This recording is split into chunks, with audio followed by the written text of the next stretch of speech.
తమ ప్రభుత్వం ఫ్రెండ్లీ ప్రభుత్వం అని తెలిపారు ప్రభుత్వ విప్ ఆది శ్రీనివాస్. అధికారులు ప్రజాసేవ చేయడంలో విఫలం కాకూడదని సూచించారు ఎమ్మెల్యే. జగిత్యాల జిల్లా కతలాపూర్ మండల ప్రజా పరిషత్ సర్వసభ్య సమావేశంలో పాల్గొన్నారు ఆది శ్రీనివాస్. విత్తనాల సరఫరాపై ప్రభుత్వం ప్రత్యేక దృష్టి పెట్టిందని, రైతులు కావాల్సిన విత్తనాలను అందజేస్తామని తెలిపారు. కాలికోట సూరమ్మ చెరువు పనులు త్వరలోనే ప్రారంభిస్తామన్నారు.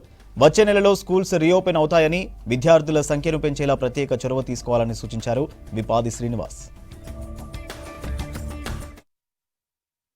అత్యవసరంగా ప్రజలకి ఏదైతే అవసరం ఉందో వాటిపై చర్చ జరుపుకొని ఆ సమస్యల పరిష్కారం కోసం ప్రభుత్వ అధికార యంత్రాంగం ద్వారా కార్యక్రమాన్ని అమలు చేసుకున్నటువంటి కార్యక్రమాలు చేసుకోవడం లేదంటే ఇబ్బంది లేదని భావన సందర్భంగా వ్యక్తం చేస్తాం.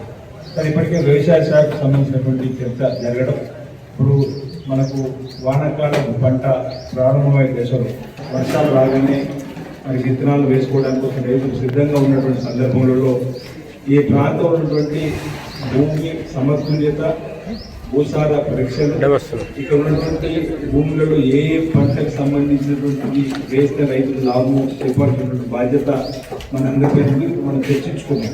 అంటే వరి వంగడాలను ఏ విధంగా అందివ్వాలని చెప్పిన అంశం.